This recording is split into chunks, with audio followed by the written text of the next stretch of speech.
पर जितने भी हमारे विपक्ष के युवा नेता हैं जो खटाखट और फटाफट पैसा देने की बात कर रहे थे, वो अब देश से ज्यादा विदेश में देखे जाते हैं।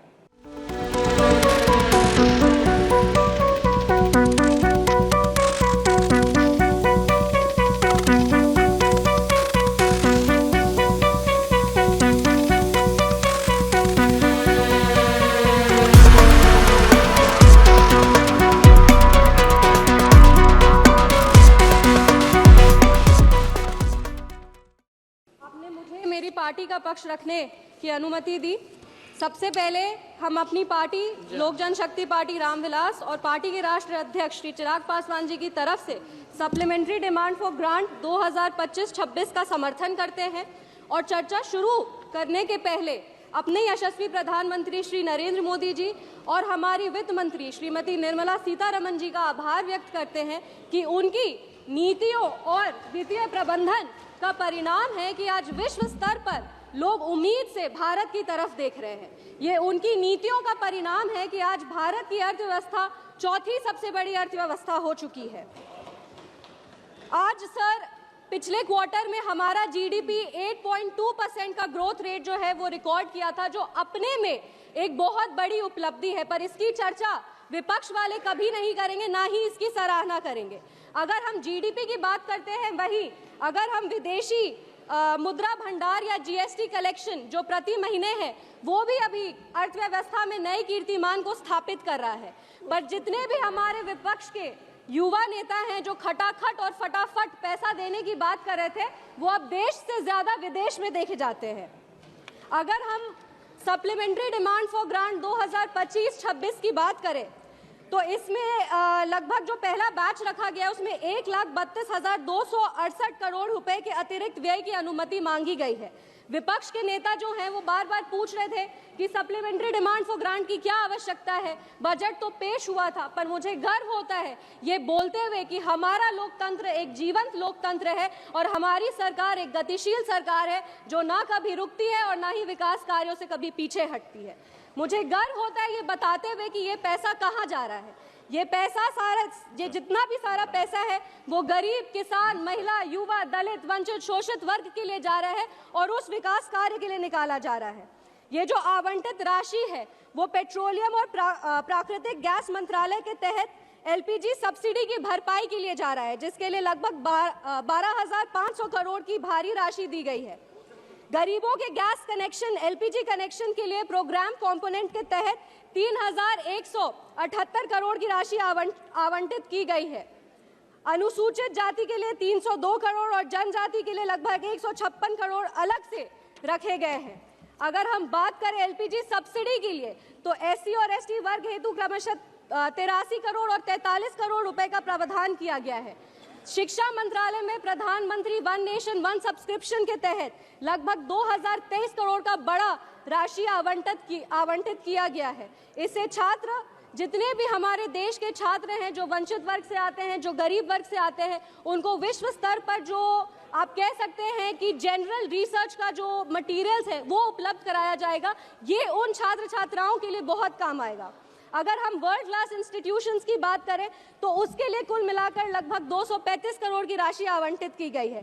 केंद्र सरकार द्वारा डीम्ड यूनिवर्सिटी के लिए लगभग 45 करोड़ की राशि आवंटित की गई है। ये राशि आवंटित जितने भी पॉलिसी और स्कीम के लिए आवंटित की गई है, ये हमारी जो बेस आधारशिला है, जो विचारधारा है, उसको और मजबूत करता है, जो है अंत्योदय, कि जो विकास का कार्य है वो पंक्ति पर खड़े अंतिम व्यक्ति तक पहुंचे। इसी सदन में एक सांसद महोदया ने पिछले चर्चे में एक बात उठाई थी। उन्होंने कहा था कि अगर कांग्रेस के राज में सेल नहीं होता, इसरो नहीं होता, एम्स नहीं होता, डीआरडीओ नहीं होता, तो विकसित भारत का निर्माण कैसे होता।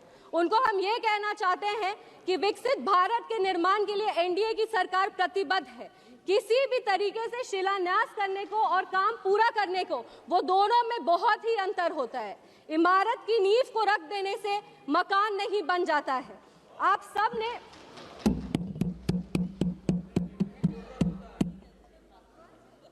51 साल में आपने मात्र एक एम का निर्माण किया है। ये जब 2003 में श्रद्धेय अटल बिहारी वाजपेयी जी की सरकार आई, तब जाकर 5 नए एम्स की स्थापना हुई। हमने 23 एम्स बनाए हैं, आपने 60 साल में, आपने IIM की बात की, आपने 60 साल में सिर्फ 13 IIM बनाए हैं, हमने 10 साल में 9 नए IIMs बनाए हैं, और इसीलिए बिहार में भी एक नया IIM मिला है। सर, DRDO की बात हो रही थी, डिफेंस की बात हो रही थी, तो उसके भी कुछ आंकड़े मेरे पास है। India recorded its highest ever defense production of 1.54 lakh crore in financial year 24-25. Defense exports reached a record of 23,622 crores and 16,000 MSMEs आज रक्षा के क्षेत्र में काम कर रहे हैं। जब आपके डिफेंस डील्स की बात होती है, जब आपने डिफेंस में क्या कहा, तो हमको जरूरत नहीं लगता कि आपको बताने की जरूरत है कि डिफेंस डील में आप लोगों ने क्या करके यहाँ पे रखा था। इस मौके पर जब हम अर्थव्यवस्था की बात करते हैं, अर्थव्यवस्था के आंकड़ों की बात करते हैं, तो ये हम लोग सिर्फ अर्थव्यवस्था में अपना रिकॉर्ड नहीं तोड़ रहे, हम लोग चुनाव परिणाम में भी अपना रिकॉर्ड तोड़ रहे। हम बिहार से आते हैं और बिहार की तमाम जनता को हम प्रणाम करते हैं कि उन्होंने एक ऐसे सरकार को चुना, एक ऐसी गठबंधन को चुना जो नफरत और झूठी राजनीति से ऊपर उठकर विकास की राजनीति करती है। बिहार में सर सबसे ज्यादा लंबे समय कि डबल इंजन की सरकार को आप कह सकते हैं कि अगर आप साल दर साल देखेंगे तो सबसे ज्यादा अगर डबल इंजन की सरकार कहीं रही है तो वो बिहार में रही है, और 20 साल बाद भी माननीय मुख्यमंत्री श्री नीतीश कुमार जी के खिलाफ कोई एंटी इनकम्बेंसी देखने को नहीं मिला। ये एनडीए की ताकत है, ये हमारे यशस्वी प्रधानमंत्री श्री नरेंद्र मोदी जी की ताकत है। चुनाव के दौरान बहुत ड्रामा देखने को मिला, मछली पकड़े जा रहे थे तालाब में कूद कूद के, पर बिहार ने पूरे देश को बताया है कि राजनीति ड्रामा से नहीं, राजनीति नीतियों से चलती है, विकास से चलती है, नेता से चलती है और नेतृत्व से चलती है। इसी नेता और नेतृत्व ने आज भारत की अर्थव्यवस्था को चौथी सबसे बड़ी अर्थव्यवस्था बना दिया है। कांग्रेस पार्टी का तो बिहार में इतना बुरा हाल था कि इनका जो चुनाव चिन्ह है हाथ छाप, उसमें जितनी उंगलियां हैं उतने इनके विधायक ही बचे हैं अब बिहार में। बहुत ही जल्दी, 2 मिनट में बस समाप्त करें, बहुत ही जल्दी बिहार में भी कांग्रेस का वही पॉलिटिकल एक्सटेंशन होने वाला है जैसे दिल्ली में हुआ, आंध्र प्रदेश में हुआ। हम बिहार की बात कर रहे हैं, बिहार में जिस तरीके से सरकार काम कर रही है हम उसकी बात कर रहे हैं, तो ये बात भी हाईलाइट करना जरूरी है कि इंडिया अलायंस, मैंने पिछले सत्र में कहा था कि Bihar elections will be the last nail in India alliance coffin, और आज ये देखने को मिलता है कि मकर द्वार में साथ में प्रोटेस्ट तो करते हैं पर इतनी शर्मनाक हार के बाद ये दोनों एक दूसरे से आंख तक नहीं मिला पाते ये अलायंस वाले। आज अगर हम बात करेंगे तो जिस तरीके से इंडिया अलायंस वालों ने हमारे प्रधानमंत्री के खिलाफ अपमानजनक शब्द का प्रयोग किया, लोक जनशक्ति पार्टी और हम इसकी कड़ी निंदा करते हैं। पहले विपक्ष वाले पहले दिशाहीन थे, लेकिन अब देखने को मिल रहा है कि ये संस्कारहीन भी हो चुके हैं। अगर हम बिहार की बात करें, बिहार ने एनडीए को बहुत बड़ी जीत दी है, बहुत मजबूती से सरकार को एक सशक्त सरकार चुना है। इसीलिए मेरी कुछ बिहार के लिए मांगे हैं जिसको हम सभा के पटल पर रखना चाहेंगे। हम समस्तीपुर लोकसभा से आते हैं और मेरी ये मांग है, एक विनम्र अनुरोध है कि समस्तीपुर लोकसभा में भी बड़े बड़े शिक्षा के संस्थान खोले, लॉ यूनिवर्सिटीज का निर्माण हो, कृषि संस्थान का निर्माण हो। एक सेकंड मैम, बस हम खत्म करें, 2 मिनट। पटना, बिहार में बहुत युवाओं में पोटेंशियल है, एक आप कह सकते हैं टेक्निकल इंडस्ट्री को स्थापित करने का। पटना, समस्तीपुर, भागलपुर जैसे एरियाज को नोडल एरियाज बना करके यहाँ पे आईटी हब्स का निर्माण हो, आर्टिफिशियल इंटेलिजेंस के लिए यहाँ पे संस्थान बने, आर्टिफिशियल इंटेलिजेंस की यहाँ पे एक आप कह सकते हैं संस्थान जैसे ट्रेनिंग हो, ये सारे संस्थान का यहाँ पे निर्माण हो ताकि हमारा stop migration with through innovation का जो एक मुद्दा है पूरा कर सके। बस 2 पंक्ति में हम श्री सुधाकर सिंह जी, ऑनरेबल मेंबर श्री सुधाकर सिंह, बात को खत्म करना चाहेंगे। नजर नहीं है नजारों की बात करते हैं, ये जमीन पे चांद सितारों की बात करते हैं, वो हाथ जोड़कर बस्ती लूटने वाले भरी सभा में सुधारों की बात करते हैं।